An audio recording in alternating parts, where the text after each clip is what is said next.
Picture a crowd gathering in the dusty town square, not for celebration, but for spectacle. Thousands of spectators, including children, arrive with picnic baskets to witness a man's final moments on the gallows. This was not an isolated incident, but rather the common face of justice across the American frontier. From the mid-1800s through the early 1900s, punishment in the Wild West was swift, public, and brutally effective.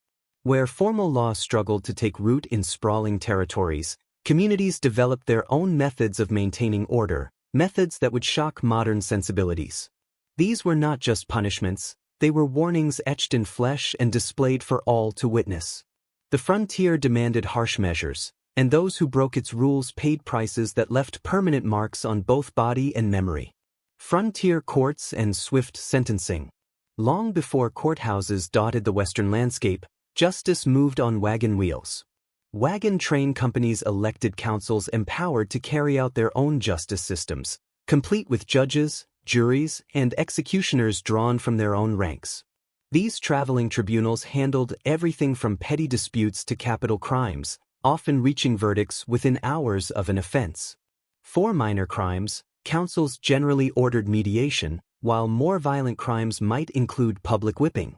When murder occurred on the trail, emigrants selected jurors who stood in semicircles around the accused as fellow pioneers looked on, replicating the legal venues they remembered from back east. The speed of frontier justice was legendary. In 1859, John Stoffel was convicted and hanged within 48 hours of murdering his brother-in-law for gold dust in Denver, a settlement of merely 150 buildings that still managed to draw 1,000 spectators to witness the execution. Territorial judges earned reputations based on their severity.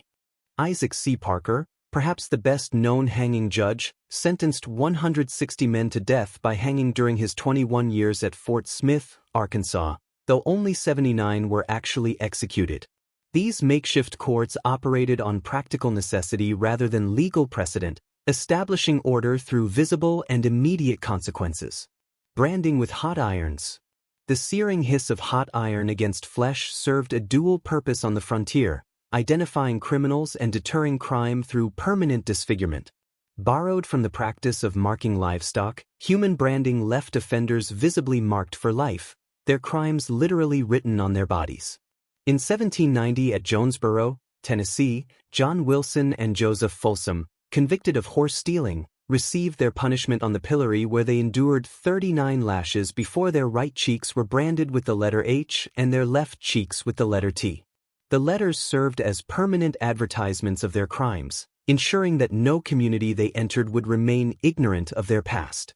Horse theft, a particularly serious offense in a society dependent on these animals for survival, regularly earned branding alongside other severe punishments.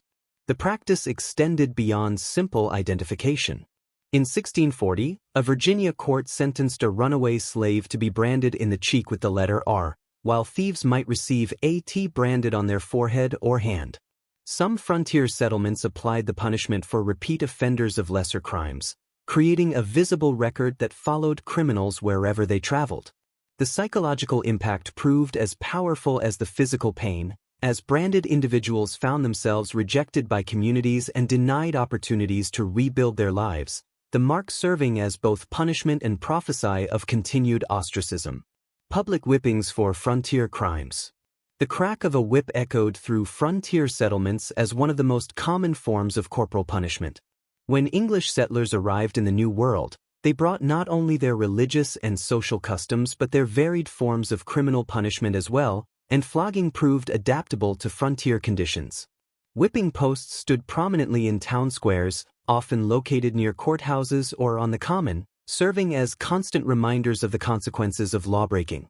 The instruments varied from simple leather whips to the notorious cat o' nine tails, a multi-thonged weapon that could leave backs rough with welts and covered in blood. In 1846, a Raleigh Register reader was repulsed after witnessing the humiliating flogging of two men where the 39 lashes they received left each man's skin rough with welts and covered with blood. The number 39 held particular significance, being one less than the biblical 40 stripes, a measure meant to prevent accidental death while still delivering severe punishment. Frontier communities employed flogging for a range of offenses, from public drunkenness and brawling to theft and assault. On wagon trains moving westward, more violent crimes might include public whipping as punishment, with the accused stripped and beaten before their traveling companions. The public nature of the punishment served multiple purposes. It humiliated the offender, satisfied community demands for justice, and provided a visceral warning to potential lawbreakers. Unlike branding or mutilation, whipping scars could sometimes be hidden, offering offenders a chance at redemption if they relocated, though the memory of public humiliation often proved as lasting as any physical mark.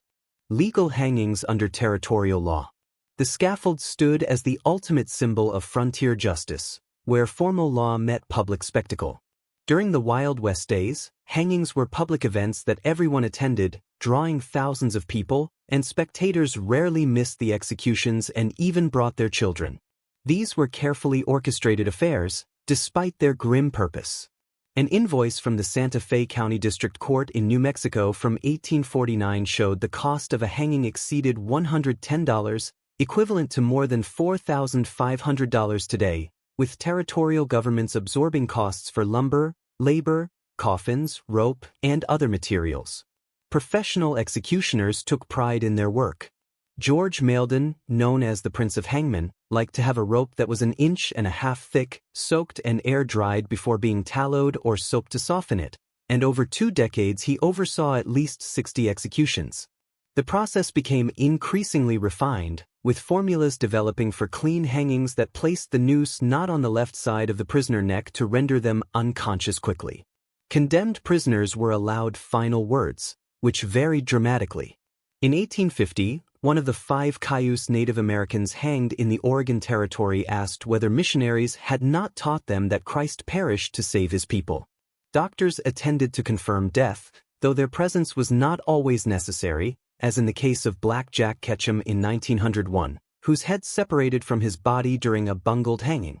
These legal executions, however theatrical, represented attempts to establish formal justice systems in territories transitioning from lawless frontier to organized society. Ear and nose cropping for serious crimes. Among the most visibly disfiguring punishments inherited from colonial practices, ear and nose cropping served to permanently mark serious offenders. In various jurisdictions of the 13 colonies, even relatively minor crimes such as hog stealing were punishable by having one ears nailed to the pillory and slit loose, or even cropped. This brutal tradition continued into frontier settlements, where permanent disfigurement served both punitive and preventive purposes. The procedure varied in severity. In 1755 in Charles County, Maryland, a young African-American female was subjected to the pillory for perjury and was not only flogged but had her ears cropped close. Some offenders had their ears nailed to the pillory board, forced to stand motionless for hours before the ears were severed to release them. The punishment carried forward from earlier periods when in the Southwest Territory that would become Tennessee, frontier law under the 1780 Cumberland Compact saw Judge John McNary sentence Nashville first horse thief in 1793 to be fastened to a wooden stock for 1 hour, given 39 lashes, have his ears severed, and cheeks branded. Nose cropping, though less common, appeared in some jurisdictions for particularly heinous offenses. These mutilations ensured that criminals could never escape their past, as their disfigurement announced their crimes to every person they encountered, effectively creating a permanent social exile even after their sentence was complete. These punishments reveal a frontier society struggling to establish order in vast territories where traditional law enforcement barely existed. What modern eyes see as excessive cruelty, frontier communities viewed as necessary deterrents. The public nature of these penalties served practical purposes in scattered settlements where news traveled slowly and authority remained tenuous. Each branded cheek, each cropped ear, each body swinging from the gallows carried a message that required no written law to understand. As territories matured into states and formal justice systems took root, these brutal practices gradually faded, replaced by imprisonment and less visible forms of punishment. Yet their legacy persists in our collective memory of the Wild West, reminding us that civilization veneer proved thin indeed on the American frontier, where survival often demanded a terrible price from those who challenged the fragile social order.